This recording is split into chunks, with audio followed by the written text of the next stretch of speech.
Spinal adjustments provided by Dr. Chad Rolfson. The Spinal Tuning Chiropractic Center is a Des Moines area low flat fee per month unlimited chiropractic care practice. When life happens, just adjust. Schedule today at spinaltuning.com.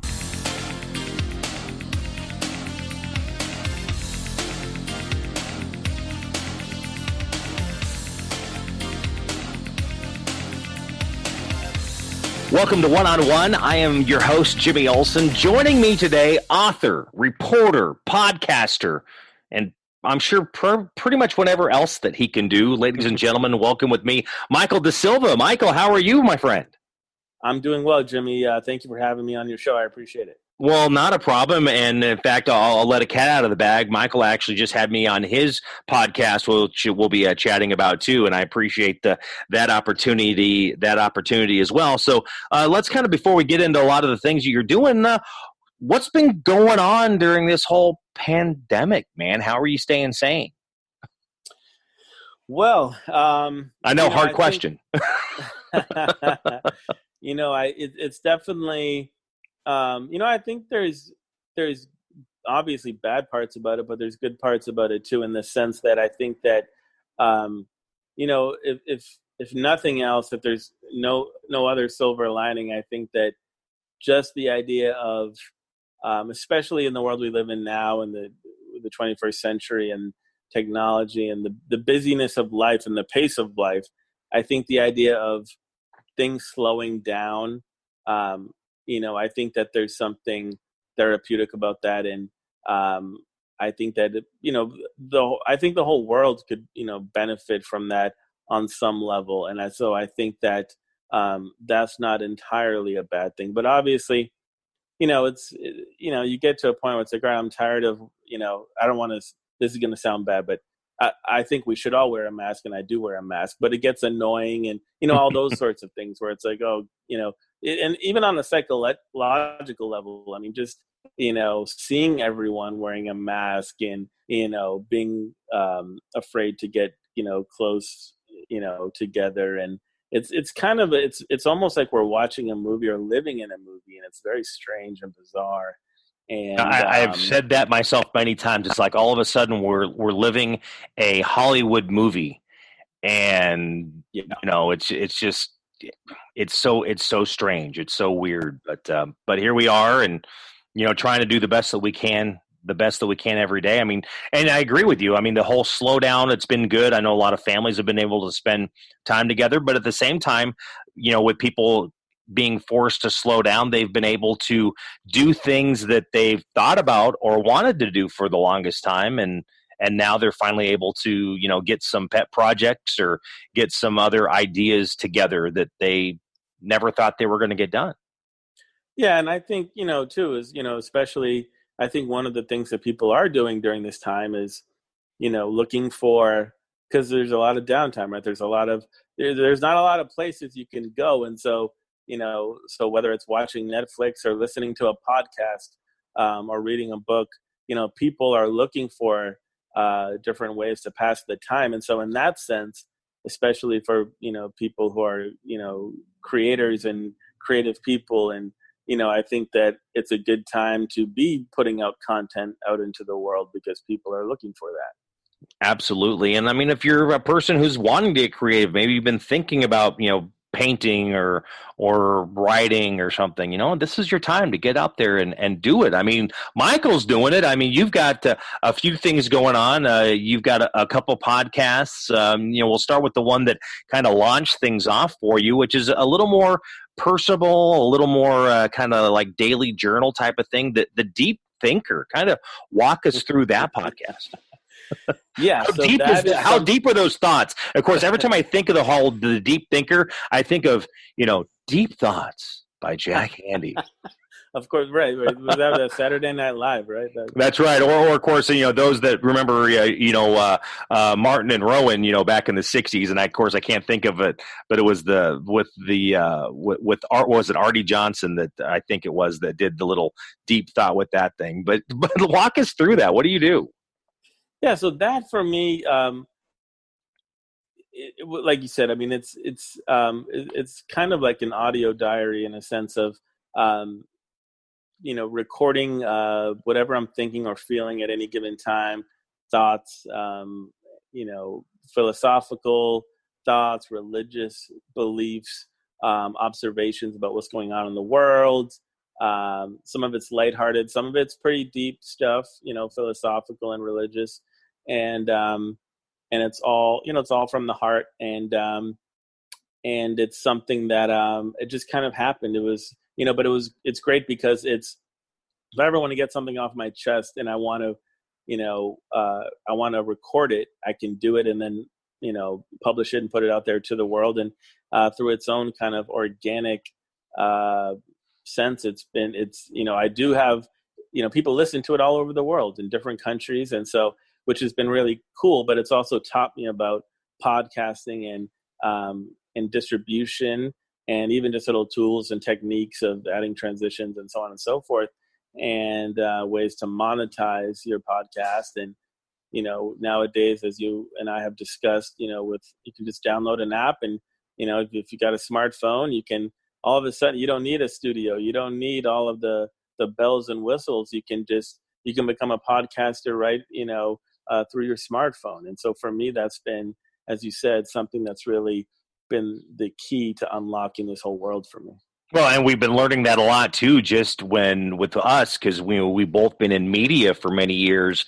With now you've got people doing their radios from home, they're doing newscasts from home. Because everybody not able to go into work, or they're trying to keep that social distancing piece. And we'll be honest, our studios are not that big, so there is no 6-foot separation between us and the person sitting next to us. But yeah, it just really opens that world of the different things that you can do to be able to get that content, get that information, and either being just sharing your personal thoughts, talking with others. I mean, however that is, just having some fun and kind of maybe encouraging people. It's like, hey, look what I did. Why you can do the same thing? Why wait? Which, yep. As you said, that kind of was kind of cutting your teeth to get things started, which you've been doing that one for a while, but then morphed into another podcast that you had been thinking or dreaming about, putting together, with the More Than a Soundbite. So walk us through that one. So that's something, and in many ways too, this is an extension of a blog that I had created. But this notion of, one of the things I became frustrated with in working in local television news, which is what I've done, for many years in different markets as a general assignment TV news reporter, is, the sort of fast food nature of it.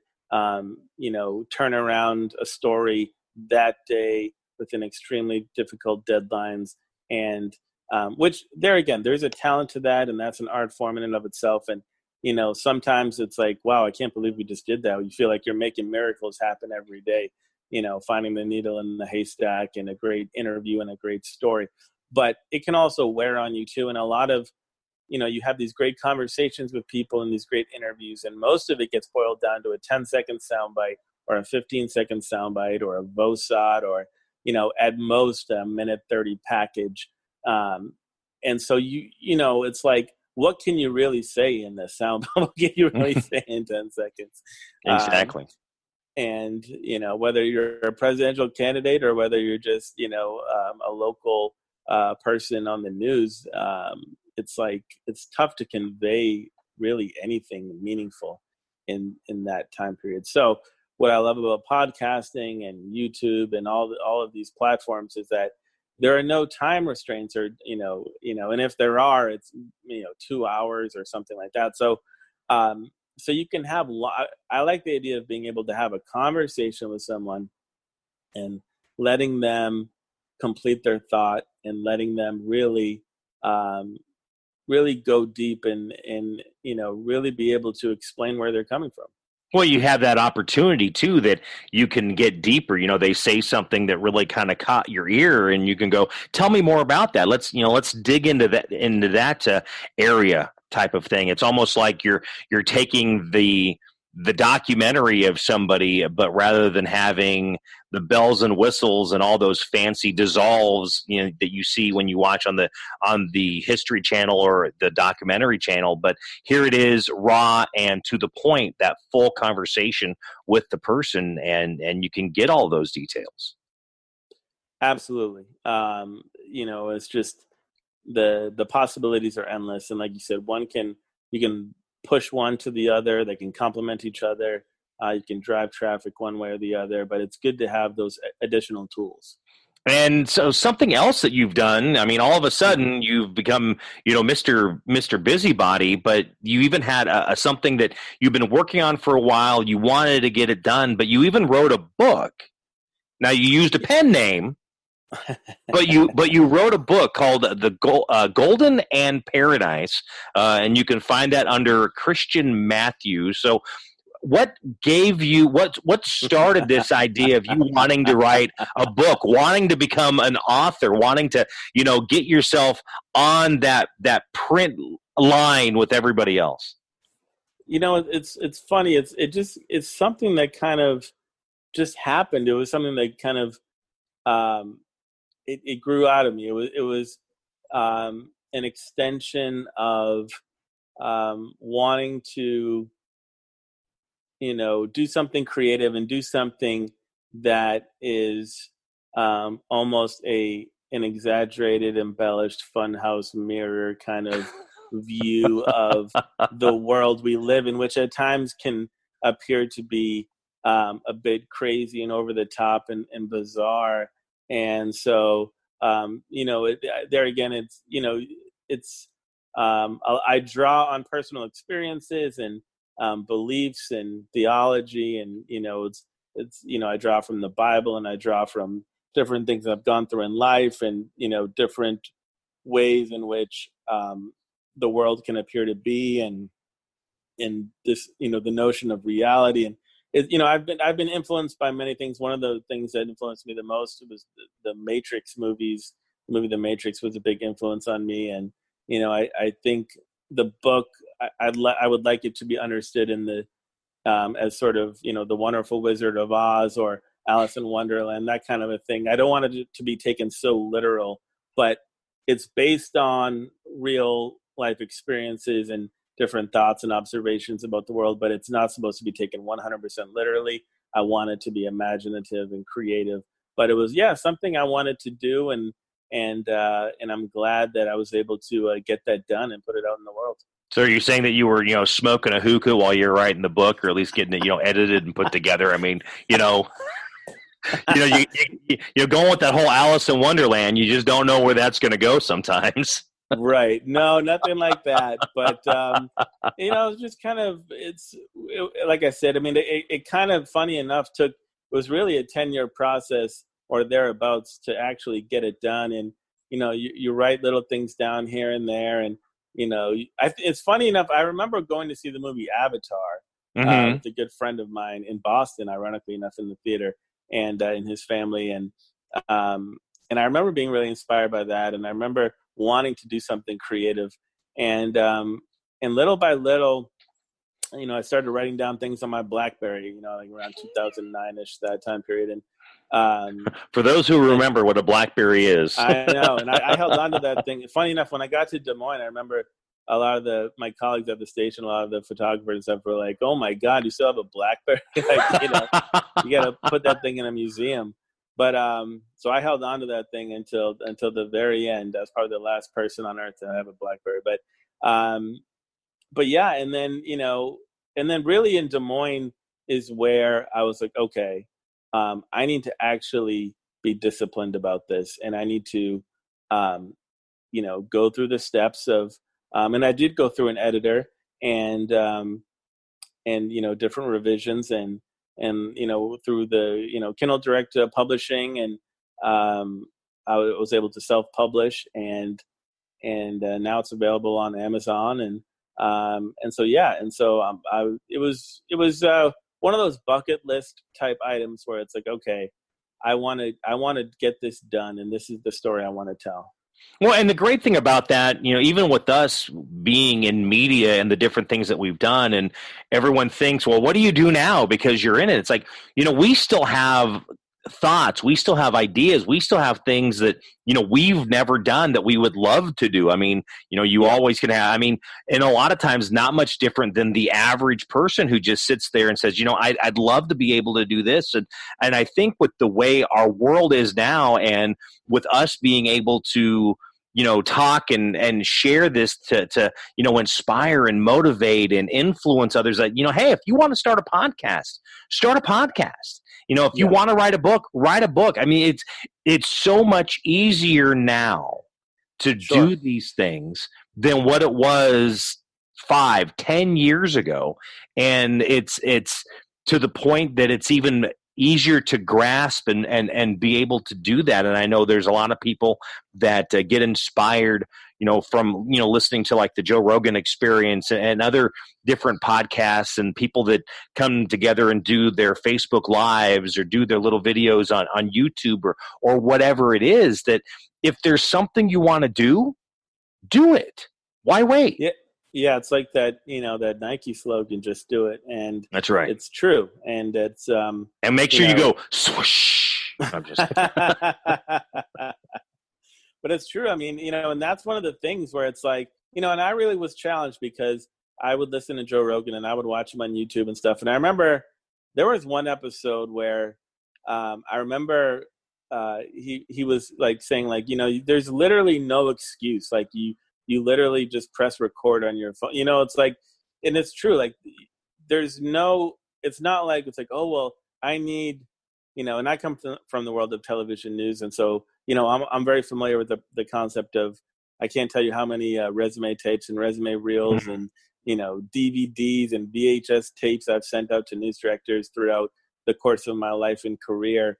And so, if you're a musician, the idea of sending out a demo tape to a record label, or if you're an actor, going on an audition and getting picked for a movie, or, there used to be this time where, someone had to pick you, someone had to select you, someone had to, co-sign you. Whereas now you can self-publish, you can self-distribute, you can self-broadcast, you can go on YouTube, you can pick up your phone and record and broadcast to the entire world. You don't need a satellite truck to go live. You can go live on Facebook or Instagram. And so that's amazing. We're living in a very unique time in life where there really is no excuse.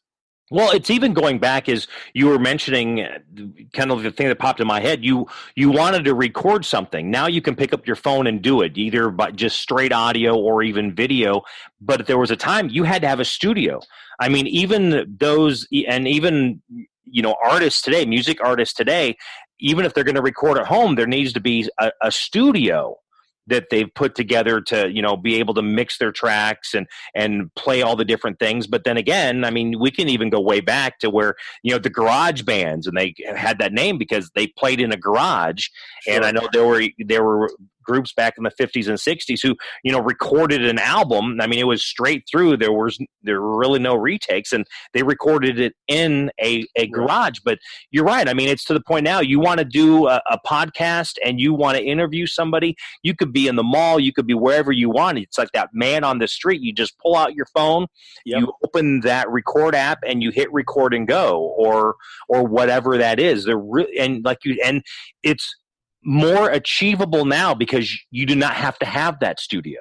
You don't have to, lock yourself away to really polish things up, to, just get it, record it, and just let it go. And there's so many platforms out there through Spreaker or through Anchor or, Simplecast, that, or even, using Facebook, and then using Facebook Live or YouTube. You can go live on YouTube. You can go live on Twitter. You can go live on Instagram.